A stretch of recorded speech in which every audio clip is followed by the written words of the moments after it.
Okay, everybody, little different setting than usual. I didn't get kicked out of the house. We have people cleaning the house and getting it ready for the baby shower this weekend. Additional thoughts on the Tesla story that I've been thinking through since Tesla reported earnings on Tuesday. The biggest thing that I've noticed is that the sentiment on the story altogether has shifted dramatically, I feel like. Going into the earnings report, everybody and their mother, okay, was expecting the absolute worst, including myself. I was not expecting Tesla to have let's say, an excellent showing. And instead, what we saw is that the broader sentiment, just how people are viewing the story, has flipped entirely, has done an exact 180. And I think a lot of that stems from a lot of the misleading reporting that was out there from publications around Tesla's more affordable vehicles.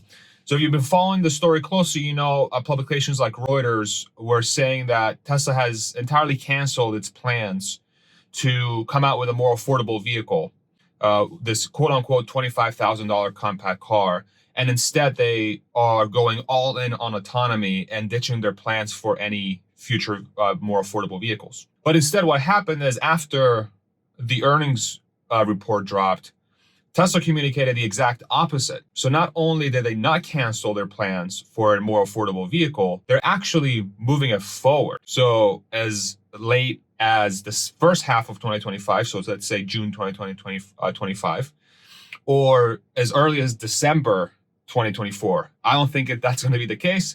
Think of it, if anything, it's going to be sometime next year in 2025. But that's an exact flip. That's an exact 180 of what was communicated by Reuters and others. And now we're seeing it 180.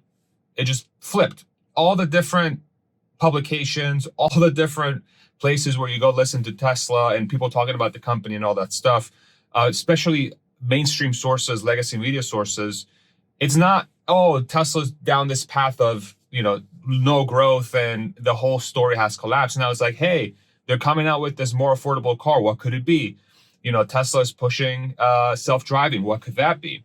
And I find that extremely interesting. I really do. Now, the autonomy piece is also really interesting to me because it's quite obvious that the company is super, super confident that they have what it takes. Them having what it takes implies that they're going to be significantly cheaper than a Waymo equivalent of self-driving solutions coming to market. So where Waymo has to spend, say, $200,000 to make a self-driving car that operates in select areas. So right now in the United States, I think there's only 3 cities and only a small portion of each one of those cities can operate a self-driving Waymo. And it costs a couple $100,000 to make each one of those Waymos, and you need HD maps, and you need all these additional people at home base to make sure the maps work, and you got LiDAR, et cetera, et cetera, et cetera, et cetera, right? Instead of doing that solution, Tesla is like, yeah, we got what it takes to just upload the fleet with a software update, and they're going to be able to drive themselves, no problem. And those cars, they each cost no more, in present day, no more than, let's say, $36,000, $37,000 on average, probably a little bit less depending on which market you're buying and what car you're buying. So then this breaks the equation entirely. You now have a situation where a company can offer a self-driving solution immediately as soon as they have the software ready, which Tesla is very confident that they do. We'll see if they're right or wrong, but if they do, the entire equation breaks. And so now Tesla's pushing that sort of, on the call, repeatedly telling people, go try V12. And once again, would just like to strongly recommend that anyone who is thinking about the Tesla stock should really drive FSD 12.3. You can't, it's impossible to understand the company if you do not do this. The entire equation breaks. They also had a little page on the deck of the app, the ride-sharing app, that again implies that the company is very, very, very confident that they have what it takes to come out with a piece of software, self-driving software that's going to solve for autonomy. And then there was another thing towards the end of the earnings call, which was really interesting, and I think it's going heavily underreported. And it was around the scaling of batteries. What seems to be happening is that unless I'm missing something, the orders for batteries from other automakers have declined dramatically. So we're seeing much more competitive prices for cells from our suppliers, dramatically more competitive than in the past. It is clear that a lot of our suppliers have excess capacity. Ford, GM, Stellantis, Toyota, name them, Mercedes, BMW. There's a host of different automakers that for the last 3 years, 4 years really, maybe even longer, have been on this bandwagon of electrification, right? And I call it a bandwagon because it was obvious they weren't going into it with their heart and soul. It was just something that they felt like they had to do because they felt like they had to respond to the market. And so these guys started putting in orders for batteries from suppliers, and suppliers didn't have enough capacity to make the batteries at the time. So what happens in the supply and demand dynamic? If you have way more demand than supply, then this price goes up a lot, right? And that's kind of what we saw during the COVID years was the price of a Tesla was freaking $50,000, $60,000, and now they're like $30,000, $40,000. So it made the price of the batteries way, way more expensive. But now that we're in a world where multiple things have happened, the manufacturers will cite that, well, people don't want EVs anymore. People don't want EVs as much as they wanted. And so we have to adjust to the market. What they're not saying is that they haven't been able to make an EV at a profit, number one. And number two, most of the EV offerings are subpar versus their main competition, which is, say, Tesla and players like BYD in China and others.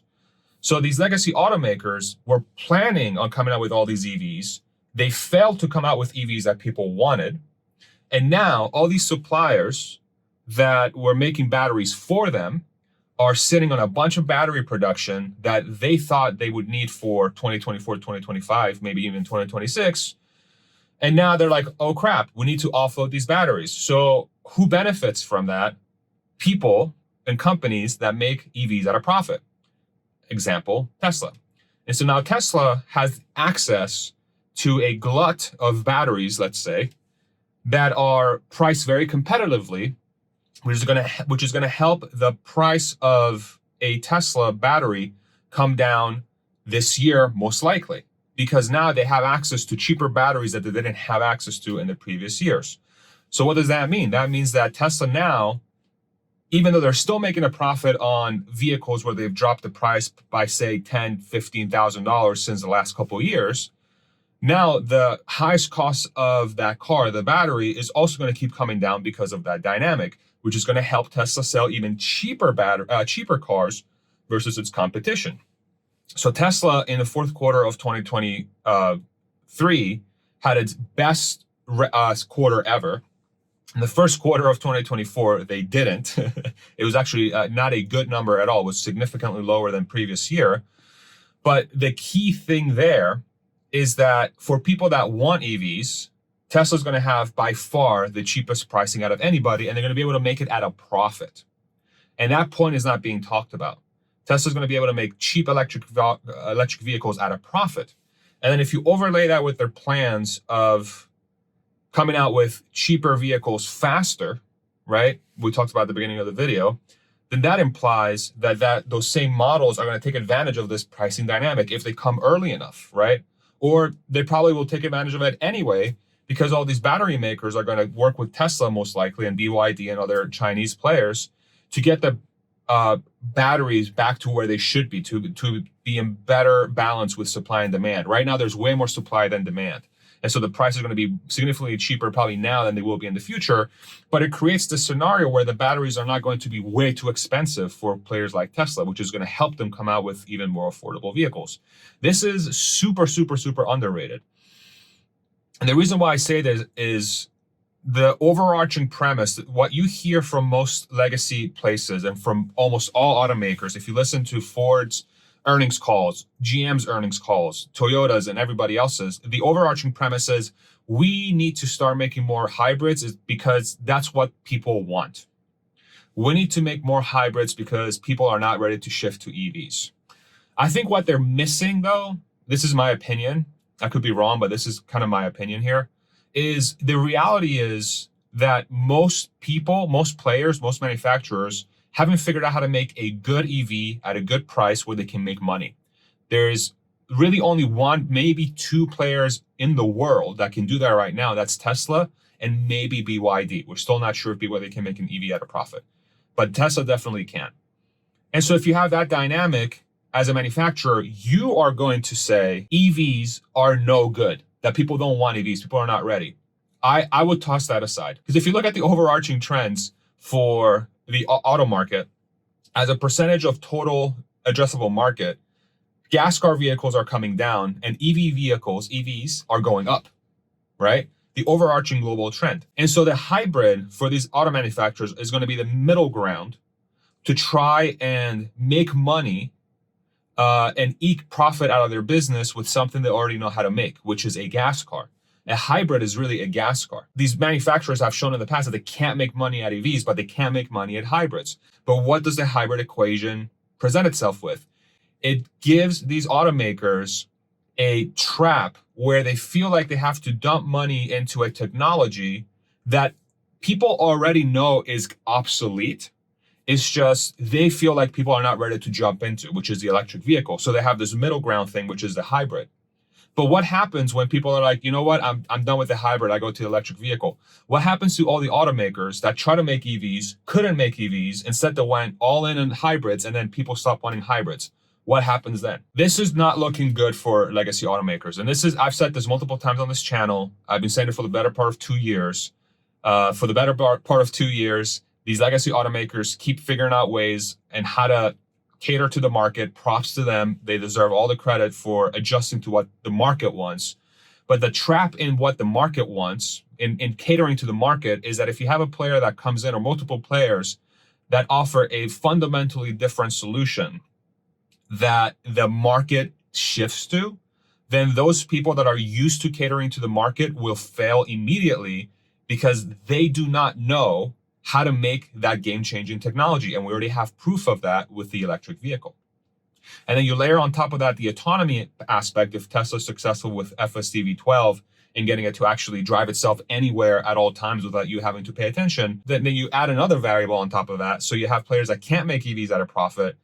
We already know they can't. And so they're already pulled back. And then you layer on top of that, oh, and by the way, the cars are going to drive themselves. And then you think about the dynamic between legacy automakers and players like Tesla, for example, where Tesla releases the Cybertruck, all these celebrities, Katy Perry, Kim Kardashian, Kevin Durant, a basketball player, a bunch of rappers, a bunch of just super followed people on social media, where I think combined, these people probably have 1 billion or so followers. They're just posting their pictures of their Cybertruck for everybody to see. Check me out with my Cybertruck. Check out how cool I look with my Cybertruck, for free to Tesla. Usually what happens with these product placements for these social media folks, those companies, like say Land Rover, for example, Land Rover will come out and be like, yo, here's $1 million and a free Land Rover if you post a picture of yourself with the Land Rover. And then of course the people, they'll negotiate and they'll come out with a deal, and then that picture goes on social media. With Tesla, people are they're just sharing their freaking Cybertruck. And the reason why is there's a halo effect. There is a cachet as it pertains to the brand that nobody else has. And what's even more funny about this is for the better part of a year or two, we've been hearing sort of this, this narrative that somehow the Tesla brand is tainted with a lot of people and so on and so forth. And even though that might be true with a small percentage of the population that perhaps hate Elon, let's say, for what he's saying, for words, those people clearly are not impacting the most followed people on planet Earth who are the most sensitive to brand damage, and they don't care. And then you layer on the fact, and here's more. I'm like, this is a rant video now. You layer on the fact that Consumer Reports just came out with a study where the Tesla brand has the lowest cost of maintenance over the span of 10 years of any brand, beating brands like Toyota, Honda, and others. You look at the reaction from a lot of people, which is like a lot of like disbelief, or like, this can't be right. This is crazy. I thought EV batteries were $10,000. It was $5,000 to install a charger in my house. People told me EVs caught fire. People told me the maintenance on EVs was terrible, right? And now you have a respected publication, let's say, in Consumer Reports, which a lot of people do follow and pay for, they come out and say, no, Tesla is actually the cheapest out of everybody. So like, it's just a giant shift in perception could take place here from that report, where people that are not used to hearing that are like, whoa, what just happened? And then on top of that, Tesla comes out with the Model 3 Performance, basically a BMW M3 killer that if you just type in Model 3 Performance on YouTube or X or whatever social media, everybody's saying best value for money EV bar none, and the performance model is a BMW M3 killer. And this thing costs $45,000 out the door with the EV tax credit, which is about half of its main competitor in the BMW M3. And so if you're somebody who doesn't care about the sound of a car, this Model 3 Performance suddenly becomes not just a no-brainer, but a no-brainer at half the price, right? So then that talks about the dynamic of Tesla's ability to come out with affordable vehicles that are super compelling, where they leverage the electric vehicle platform and they leverage the technology that the electric vehicle offers. And these vehicles from Tesla are going to continue getting cheaper because, again, the batteries keep coming down, the battery prices, because of suppliers being bloated with inventory. You have them moving up the plans for the cheaper electric vehicles, not canceling them, not delaying them, but moving them forward. You got the autonomy piece with FSD V12. On the earnings call, they said about 50% of people are using that right now that got the free trial. So the number is roughly 900,000 to 1 million people are using FSD V12 all the time. There's just a lot of good things happening in the world of Tesla, but you have heard, and I, and everybody and their mother have heard the opposite for the better part of 3 years. And so these things don't just shift, right? It's not like a 180 has happened at the company. It's that all these things happening. It's just the narrative has now shifted to, hey, wow, this might be going well now. But it doesn't work that way. So I just wanted to get that off my chest because it's fascinating watching what happens when misleading information or a narrative takes hold of a story. And then when the company just comes out and says, no, this is actually not happening, the opposite's happening, then all of a sudden you have a sentiment shift, right? It's just strange. Same thing happened, if I remember, back in like 2016, 2017, 2018 with the Model 3 ramp and Tesla's going bankrupt, blah, blah, blah. Everybody was on, and even 2019, everybody was betting that the company was going to fail. And then Tesla proved that they weren't, and then all hell broke loose. Same thing with the Model S and the Model X. This is like a repeating theme with the story. And the most interesting part of where Tesla is now is that where they are in the story arc, I feel like, is that it's the same level of innovation. They're still making the same types of giant moves that they have in the past, like coming out with a profitable electric vehicle, like coming out with a mass market electric vehicle, like making 500,000 EVs per year back in 2020. But now they're saying we're going to come out with a $25,000, $30,000 EV that can drive itself. These are giant, and then we have a human or robot that's going to be based on the same technology. These are gigantic, innovative, startup-y type things that they're executing on, but they're doing so from a standpoint of having a bunch of cash, no debt, and the same talent they've always had. So they're doing so from a much more solid base. It does feel like something has changed. None of this is investment or financial advice. It's just me speaking out loud as somebody who's been plugged into this story for a long time.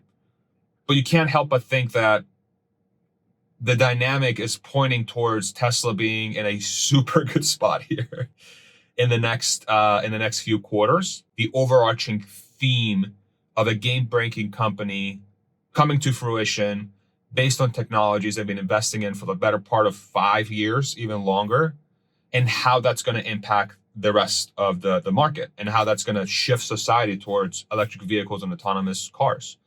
And it's been beat up and underrated for the last 3 years, mainly because of, I believe, influence from their competition, forcing people to believe that not only is the competition coming, but once the competition is not coming, it's nobody wanted EVs in the first place. Okay, we'll see. Interesting times. If you enjoy the video, subscribe, like. If you want to support the channel, links in the description below, and we'll see you later. Bye, everybody.